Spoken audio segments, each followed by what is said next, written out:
So you see some pretty interesting new things over here, yeah? Um, Electronegativity is a familiar term. Is that okay?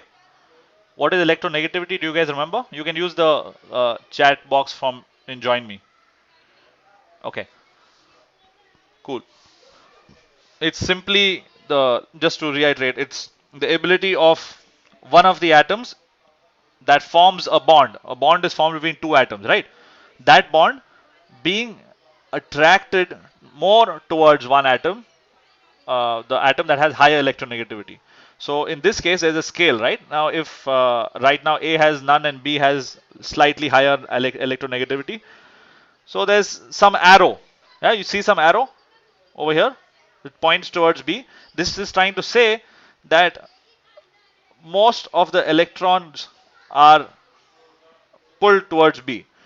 So we use another term called electron density. Okay, is that all right? So formally, I will be saying that electron density is high towards B. Now let me use a few other things that will help you see this clearly. I'm clicking on something called electrostatic potential. You'll learn more about this in the higher classes, but it's basically just uh, this is the field thing that I was talking about. Remember, I was talking about some sort of a field in waves, yeah, in physics. So some sort of a connect between these two. Yeah, you'll learn more about this later. So this red, if it's deep red, then it's highly negative. If it's deep blue, then it's highly positive. So it seems like B is a lot more negative than A, which is what we expect because electronegativity of B is higher than that of A. Okay, cool.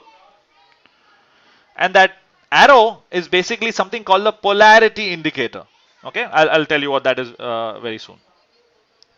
Now, you guys understand that if I were to um, give some sort of nomenclature to A and B, remember we used delta plus and delta minus. So, do you guys remember what that was? Delta plus, delta minus.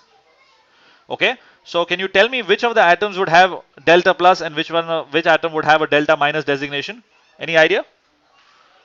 I think you guys should be able to figure this one out. Okay. Arjun says A is delta plus, B is delta minus. What do you think, Ashna?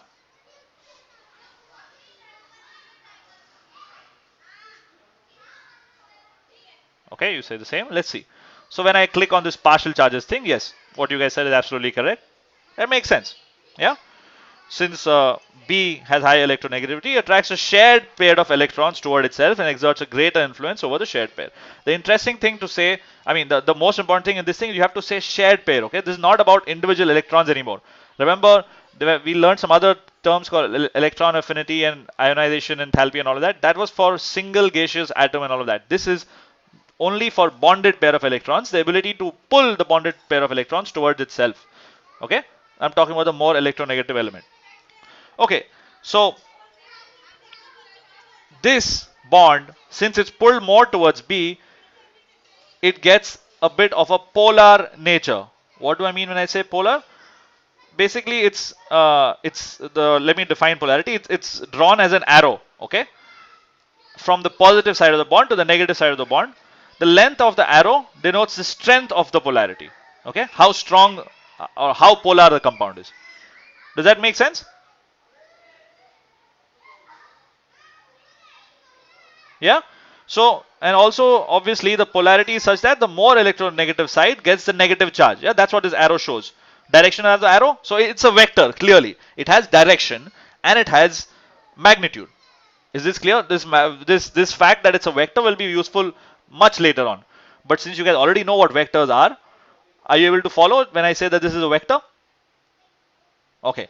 We will use that idea. If you guys understand that it's a vector, it will be extremely easy for you to understand what I do next. Okay, in a couple of minutes. Let's call this case 1. Yeah, this sort of a slight blue and a slight pinkish character around A and B respectively. Okay, and look at the magnitude of electronegativity both on A. Yeah, just make a note of that. Now, let's do something and call it case 2. What we'll do is we increase the polarity of molecule B B slowly to the maximum value. So as you expect, it starts getting redder and blue, and A starts getting even more blue. Yeah? Is that okay? What you see over here, is that explained by what we have done so far? Okay, great. Now, remember there's only one bond in this entire molecule, okay? That's why this direction does not change. The direction is still in this way, and you see that the length of that arrow is increased, which makes sense. Yeah? You guys agree with this? Okay, great. Now I'm going to increase the electronegativity of A till the middle point. Why? What I want to show you is that theoretically, if the difference in electronegativities is the same, then the polar nature should be same, which would hence mean that electronegativity depends only on the difference and its a relative value rather than absolute value. This is what we studied in class. You guys remember this? Okay, so logically that's what should happen. Okay, let's see if that happens. If I bring this electronegativity of A to the middle value, and yeah, it looks exactly like the initial case where there was no electronegativity of A and there was halfway, B was halfway there. It looks like the same case, right? So we have basically proved that it's a relative idea. Yeah, this idea of electronegativity and hence polarity is a relative idea. Does that make sense? Is this clear to you guys? Now, what do you think is going to happen if I reduce the electronegativity of B all the way to the least value? Is it going to be the same case because the difference is the same? Yeah, the difference in electronegativity, the magnitude difference in electronegativities would be the same. What do you think is going to happen? I'm asking if I take the electronegativity of B all the way to 0, what is going to happen to this diagram? Is it going to remain the same? Is it going to change? Give me magnitude and direction. Yeah? Look at that arrow. Tell me what's going to happen to that arrow, and hence everything else will follow that arrow. Do you guys follow what I'm asking for? Okay, I have an answer here. Okay, excellent. It seems like both of you have said that. Ashna says the arrow change direction makes sense. Arjun says that yes, the opposite charges are induced. Let's see. Let's see if that happens. Yes, you guys are absolutely correct. That's exactly what happens. Notice that in the middle point, yeah, when the electronegativities were same, there is no charge accumulation. If they have the same value of electronegativity, then neither of them have any partial charges. That makes sense, yeah, because the difference is 0. The electronegativity difference is 0. This is exactly what happens in a neutral molecule like hydrogen or nitrogen. Does that make sense? Okay, excellent. So what can we conclude from this? We can conclude from the experiment that we just run that bond polarity depends not on the absolute electronegativities but the difference in the electronegativities in the atoms that we are looking at. Since this is a 2-atom molecule, it's really straightforward. Yeah, the polarity is only in one direction, and in this case, well, the direction of the arrow has changed as you guys suggested. Let's look at the next complicated thing. It's not really complicated. If you guys have understood it's a vector, it'll be really straightforward. Let's look at 3 atoms. Now, instead of a black arrow, I'm using a yellow arrow to show the polarity of the molecule. Okay, I'll do the same thing. I will look at partial charges. B happens to be negative. C and A happen to be positive. Okay. Make sure that this electric field business is off. Yeah, that messes things up. We'll not do that at this point. We're not going to talk about that because we haven't learned what electrostatic potential and all of that is. So we are not going to do that. That setting is going to be off throughout our simulation for today. Now what I'm going to do is I'm going to drag A, B, and C in the same line in such a way that A and C are opposite each other, and you'll see something very interesting. Right now, already there's something interesting that there is polarity, although it seems like A and C have the exact same electronegativity, but there is polarity. We'll try and understand that very soon. Let's first do something really simple. Yeah, you see that Atom A and atom C have the same electronegativity, and atom B is more electronegative than both of them. Yeah? Hence the delta minus and the delta plus signs. Is that okay? Okay. What I'm going to do now, I'm going to move C, rotate this, it's pretty cool, yeah? So that I have it's exactly opposite A. Notice that the delta plus and delta minus still remain, but the yellow arrow has disappeared. Why is that? Why did that happen? Any ideas?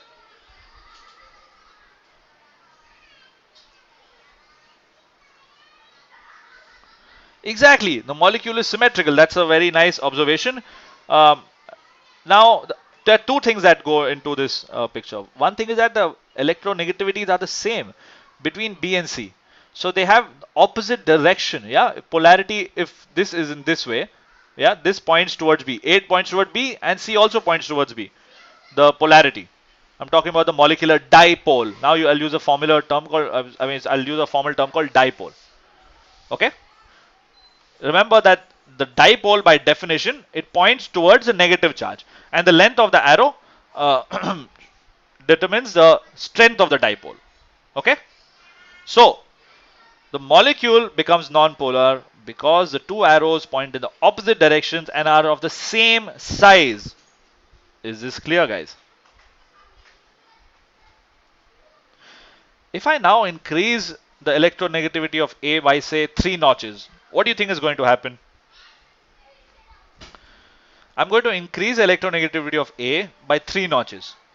That will in turn reduce the difference between electronegativities of A and B.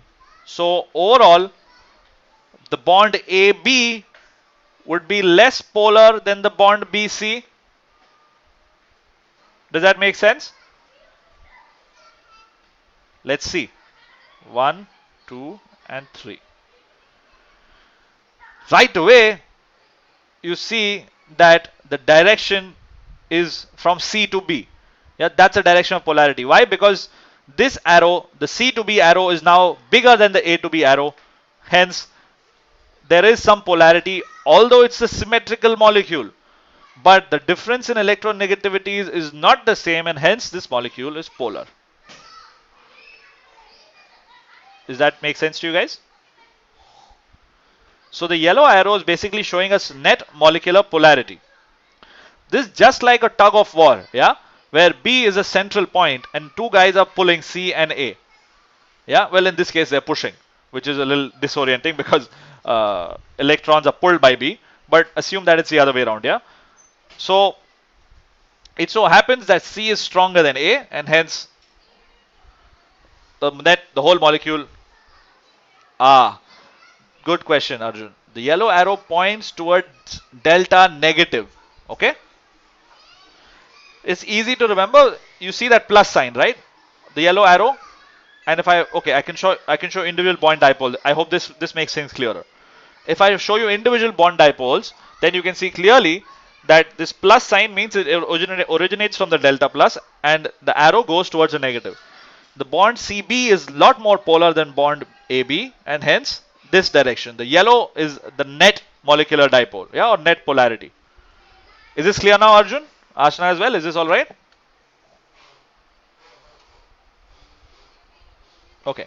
Now, if I reduce this back to the least value, you can see that the same thing happens again. Yeah, the yellow arrow disappears and polarity is 0. Do you guys understand this? This is exactly like carbon dioxide. Yeah, B being carbon and C and A both being oxygen. Clear? Okay. Let me hit reset all and show you something very interesting again. Now, in this diagram, you see that even though electronegativity differences are the same between AB and BC, there's still some electronegativity.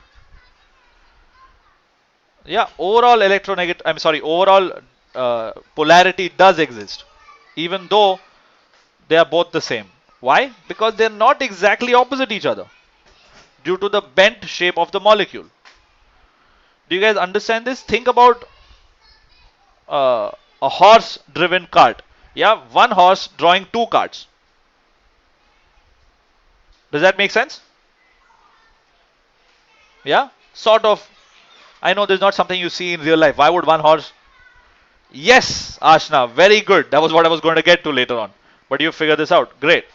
So, so you guys understand this, makes my life easier, which is excellent. Please stop me if you guys have any doubts. Now, the polarities of the two bonds do not cancel each other out, and hence there's a net polarity, okay, shown by the yellow arrow. So in any molecule, to reiterate what we've learned so far, yeah, if it has more than two bonds or two or more bonds, obviously minimum has to be two bonds, then there are two things that matter. One is the polarity of each bonds, each one of the bonds, and also the shape of the molecule. The interaction of both of these things result in the final polarity of the molecule. That's just like saying if I add two vectors, I need the magnitude and the direction.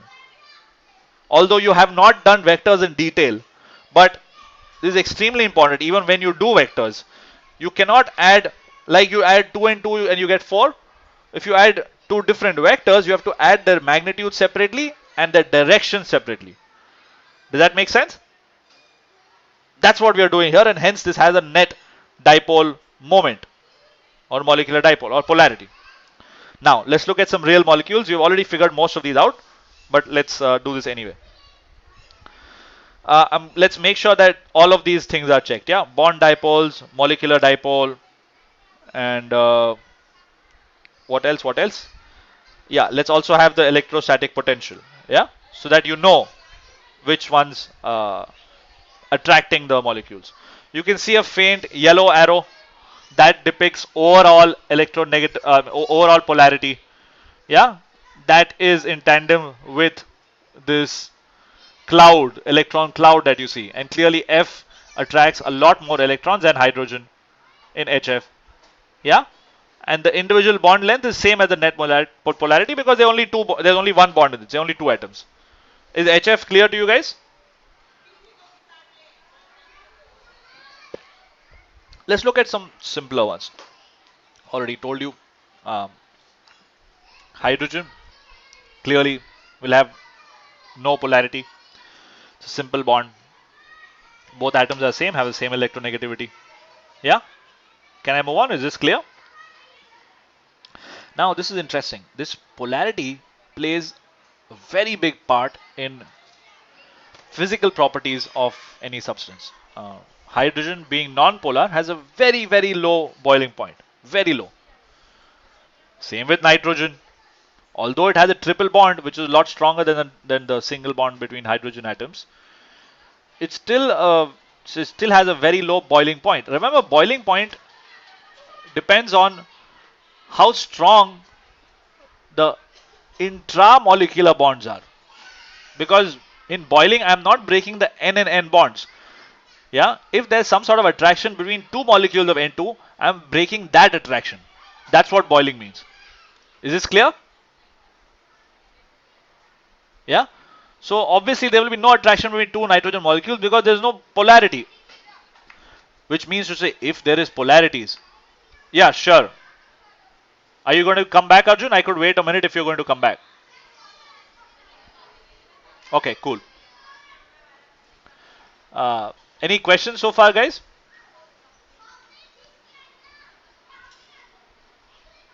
Okay, I'll wait for about a minute. I'm just going to pause this recording. Clearly, now you guys understand that there is a possibility of attraction between one delta negative of one such molecule and the other delta positive of another molecule. Does that make sense? Do you want me to draw that in the class? You guys understand this, right? Okay, excellent, excellent. Let me know if you want me to draw that specifically. It should be clear in the next couple of minutes though. If it's not, in the end of the class, I can go back to class and I'll draw that. With the example of HF, which we already just saw, see that this has a, fluorine has a negative cloud close to it. Yeah, it attracts a lot of electrons. Now, if there was another molecule of HF, then clearly the H would be sort of attracted to this fluorine. It will already have a very strong bond between the fluorine of its own molecule, but it would also be attracted to the fluorine of the other molecule. Yes? Does that make sense? Okay. Since that happens, the boiling point of HF is much higher. It's like 20 degrees Celsius. Why do I say this much higher? I think for hydrogen, I think is negative 150 or 170 or 180 or something like that. Negative 180. So yeah. So this is 20. So yeah, big difference. Really, really big difference. So you see that this idea of polarity plays a huge role in the molecular properties, physical properties like boiling point, melting point, and all of that. This is the reason behind the fact that HF is a liquid below 20 degrees Celsius. Okay, up to 20 degrees Celsius. This is called hydrogen bonding. Okay, because hydrogen from one molecule interacts with the electronegative element in the other molecule of the same species. Is this clear? You also see this in water. Yeah, water is the most famous example, as Ashna pointed out earlier. It has a bent shape. Why does it have a bent shape? Why does it not have a straight shape? Can you guys answer that question? I haven't told this to you explicitly, but can you guys maybe figure this one out? Is it possible? I'll help you out if you guys are unable to figure it out. Not sure. Ashna, what do you think? I mean, why is water not a straight chain like carbon dioxide? What is different between carbon and oxygen primarily? I'm not concerned about what is attached to the oxygen or the carbon. What is primarily different between carbon and oxygen in the bonding? Carbon, remember, had 4 electrons. Exactly. 4 electrons, and all 4 of them were used up in the bonding. In case of oxygen, there are 6 electrons in the outermost shell, only 2 of which have taken part in the bonding process in water, which means there are 4 electrons roaming about. Those 4 electrons are the reason behind the pushing away of the hydrogen. Yeah, and hence this bent shape is formed. So somewhere above are those 2 electrons, 2 pairs, 4 electrons roaming about. Okay, you'll learn more in detail in the 11th grade. Is this clear? Why there is a bent shape in the first place? Okay, excellent stuff. So this is why water, being being a covalent compound, has such a high boiling point. It is liquid till 100 degrees Celsius. Yeah, and this yellowish orange arrow shows you how strong that boiling. I'm sorry, the not molarity, polarity is. Cool. That was an example of water. Let's look at something else we've already seen before. Carbon dioxide, as expected, is going to have no electronegativity. Sure, it seems like there is polarity. There are electronegativities between the individual oxygen and carbon atoms, but the net polarity does not exist. Yeah, there is no molecular dipole. The localized charges exist because, well, both the carbon and oxygen bonds are polar, but they cancel out because it's a linear structure. Clear? Okay, excellent. I'm going to stop this simulation here and we'll look at another very cool simulation. Yeah, just give me a moment.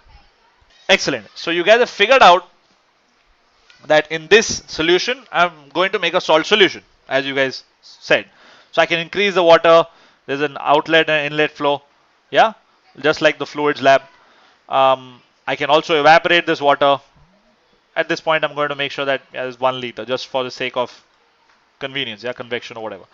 I'm going to click on show value so that you guys know exactly what concentration of salt I'm adding. So what I'm going to do is I'm going to add some amount of salt or sugar. Okay. I'm going to dump this conductivity cell in the middle. Right now, let's keep it over here. When I dip it in the middle, if this solution conducts electricity, then this bulb will glow up, will start glowing. Okay, that's the point that I'm trying to make over here. Okay, it's not 1 liter, it's 0.9. Let's increase that. Okay, now it's 1 liter of water. Okay, so what I'm going to do is I'm going to add salt to the solution to say something like, pretty cool simulation, huh? It actually does that. It's adding salt. So I'm going to add salt to about 0.2 mole per liter. 0.2, is it 0.2? Yeah, it's approximately 0.2 now. Alright, You guys see this 0.2 mole per liter of salt? So what I'm going to do is I'm going to drag this circuit inside water now. What do you think is going to happen after what we discussed? When I drag the circuit into water, what happens?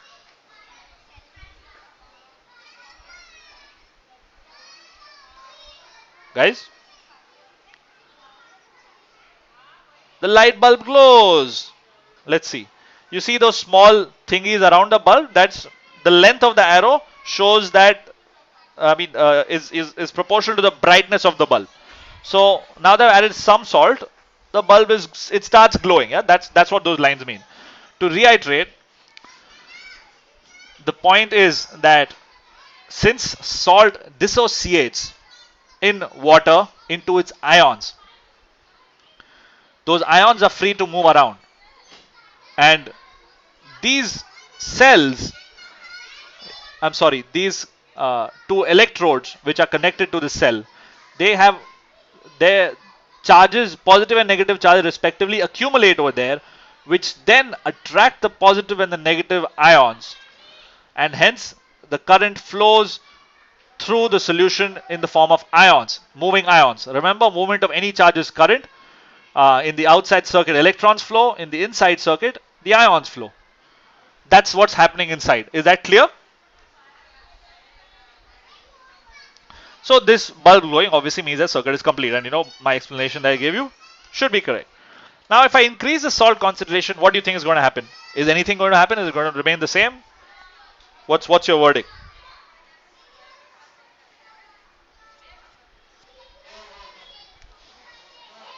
Okay. You guys seem to be getting a hang of it. Let's make it something like 0.4. Keep looking at the length of the yellow thingies, the rays of the bulb, so to speak. So it's 0.4 mole per liter. Clearly the bulb is glowing brightly, brightly or brighter, right? Now I'm going to remove the salt. As soon as I hit remove salt, bam, the bulb goes off. Make sense? We assume that water doesn't have any other ions to move around. The only thing that was there was the salt that we added. So clearly nothing happens. Okay, it doesn't conduct electricity. Let's see what happens if you add sugar. What do you think is going? No, I spoiled it for you guys before asking you. See, that's the problem with this shaking business. But anyway, can you guys tell me now what's going to happen if I add sugar? Should have shouted spoiler alert before doing that. What's going to happen if I add sugar? Clearly the bulb will not light up. Why? Why won't the bulb light up? Yeah, it doesn't glow. Sure. Due to absence of ions. Exactly, no ions. Sugar is this fancy, complicated fat. Okay, it's not fat. Fat is technically oil. But it is a big molecule. That's what I meant when I said fat. Let's see. Let me add the same amount of sugar. By same I mean same concentration. Not same amount, but same concentration. Say 0.2 mole per liter. Nothing's happening. Bulb's not glowing. Okay, there you go. I have 0.2 mole, almost 0.2 mole per liter of sugar. Doesn't glow. So do you think it's because of the concentration? Do you think if I increase the concentration, do you think it's going to start glowing or not?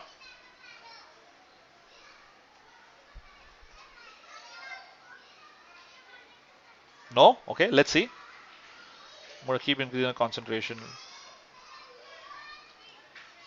I've ran out of sugar. Still doesn't glow.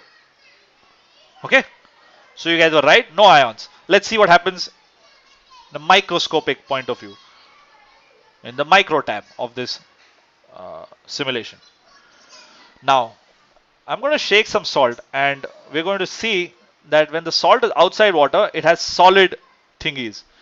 Yeah, according to this legend, green are chloride ions and purple ones or the pink ones are sodium ions. Clearly, when I start shaking it, there are actual solids that come out. Let me remove the solute once again to show you what happens. Yeah. And then as soon as it goes into the solution, it dissociates, which is what we've been talking about theoretically. And also the concentration increases, those bars increase, and it's the same. Yeah, because your salt is a 1:1 ratio salt. I'm sorry, NaCl is a 1:1 ratio. salt. Does that make sense? So the ions are obviously mobile. Now, when I put a cathode and an anode in this water, anions move toward the anode since that's a positively charged electrode, and the cations move towards the cathode, which is a negatively charged electrode. This is stuff we've done in class, just a bit of a reiteration. Is that clear? Great. And as I've mentioned earlier, is the motion of these charges is what causes current to flow, and hence the solution conducts electricity. Now, as I add more salt, more electricity will flow. Yeah, I can't put the circuit in this, sadly. Yeah. So the thing is that simulation is very difficult to do. Think about it, yeah. Programming is a little bit difficult, and these are free simulations. But yeah, it would be pretty cool to see that happen. I'm sure you will find somebody who has programmed this on his own computer, and you can find this online. But to do the simulation on your own for free, that's not possible at this point. Okay. But I understand it would be pretty cool to see the things actually moving. Yeah, I get that. All right. So now, if I were to remove all the water, would they still stay separate and move about, or would they come together and form the salt, back the solid salt back up? What do you think is going to happen?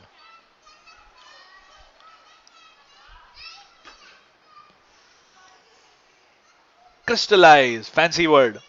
Ashna, what do you think?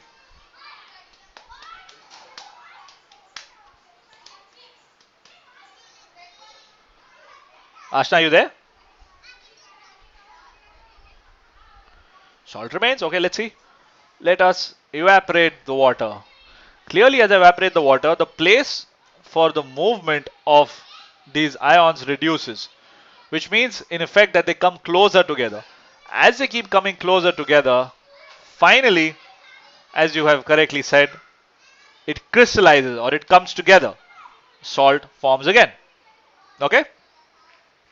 Make sense? Okay, I'm going to hit reset all, and I'm going to do the same thing with sugar, and you guys will see. Look at this molecule. Sugar is this C12H22O11. So sugar, when it comes into contact with water, sure, it does break down, but it breaks down into its constituent molecules. Yeah. Initially, there were many molecules of sugar together, and well, then the molecule just separate into molecule itself, into individual molecules. It doesn't further break up into any ions, as you guys had suggested earlier. Right? So the sugar crystal, these are also crystals, but they do not dissociate into ions because there are no ions to dissociate into. Is this clear? Each molecule is neutral. Hence, there is no species in sugar solution that's charged that can conduct electricity. So why does sugar dissolve then? Any idea? What's the reason behind the dissolution of sugar? This is something that we learnt in class. I have not explicitly mentioned it here. I did talk about some sort of relation between individual molecules that are polar. That's interesting. It's not actually. You see how big it is? Water molecule is H2O and sugar molecule is C12H22O11. Yeah? The other way around actually. The water molecule smaller fit between. Nah, okay, forget that. More technical way of saying it would be, remember the idea of polarity? Remember how I told you that two molecules of the same compound like sticking to each other? So why not two molecules of different compounds? Sugar is a polar solute, water is a polar solvent. Hence, it can dissolve it. Does that appeal to you? Does that explanation make sense? Excellent stuff. So I can repeat the same experiment by using other solutes. Remember, what I am adding is a solute, and the liquid that I use to dissolve it is solvent. In all our experiments done today, all the solvents have been water, and all the solutes have been either salt or sugar and all of that. Okay, just to explain what's going on. Is that clear? Well, because it doesn't have ions, Arjun. Sugar is a covalent compound, hence it does not dissociate. Remember, the meaning of dissociate is actually ions, yeah, breaking into ions. It's very specific words. this breaking up of sugar crystal into individual molecules is not really dissociation. That's a technical term, so to speak. You understood? Okay, great. So now if I use something like, say, some other salt, yeah, say sodium nitrate. Let me dump it in. See, many colored ions. Nitrate being that thing. You see, nitrate is very special. It's got a tri thing, yeah, 3 oxygen thingies. Now you notice that even inside the solution, all the oxygen is attracted to the pink thing, yeah, which is a positive thing, positive ion, which causes, this is very, very complicated. We're just showing you 5-6 molecules. So imagine this happening over billions and billions of molecules. What number exactly we'll learn very shortly. In the next class, we'll learn about the number, yeah, something called the mole. So it's pretty cool simulation. Yeah. Again, as soon as I remove the water, it crystallizes. I'm using the word crystallizes frequently. We'll understand what it means soon enough.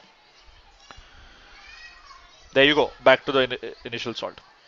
So the conclusion that we can draw from these above experiments is that pure water does not have any ions, and hence it does not conduct any electricity.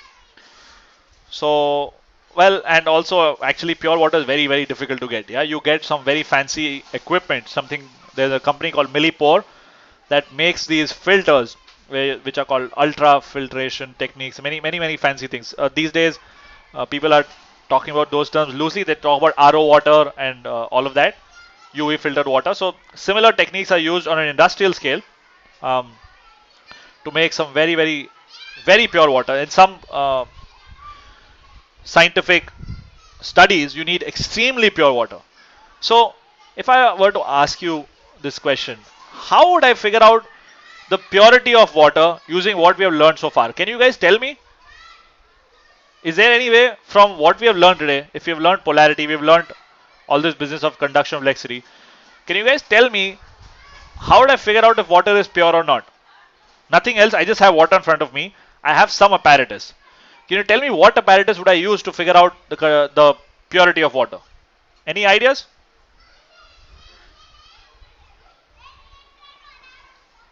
Exactly. Both of you are correct. If I put both your answers together, it gives me the perfect answer. So, I need an electric circuit.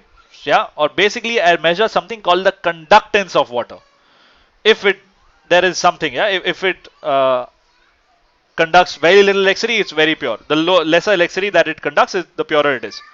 Obviously, this is only talking about one type of impurity. There are 2 types of impurities. One type is the one that conducts electricity.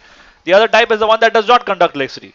Luckily, most of the impurity that does not conduct electricity does not dissolve in water. Sugar being an exception. Well, sugar, sometimes people do like sugary water in the form of cold drinks, but that's not what we're talking about here. All right. So, in the aqueous solution, the point is that ions dissociate and hence you get electric current, and covalent solids do not break up into ions and they remain neutral. So clearly, to summarize, water appears to dissolve polar solutes, and this is because of the polar nature of water itself. They did dissociate, but that's the thing. NO3 minus itself is a stable ion. Okay? Just like carbon dioxide is a stable species. Hence, NO3 minus similarly is a stable species. Okay? How and why you will learn more in the higher classes. When you learn about the nature of the bonding, when you do organic chemistry in detail, you will learn that. Although NO3 minus itself is an inorganic compound, but the bonding inside, that is N and O, that is covalent. Alright? Do you follow? Okay, great. So that was it for today's lab. I'm going to stop this simulation over here.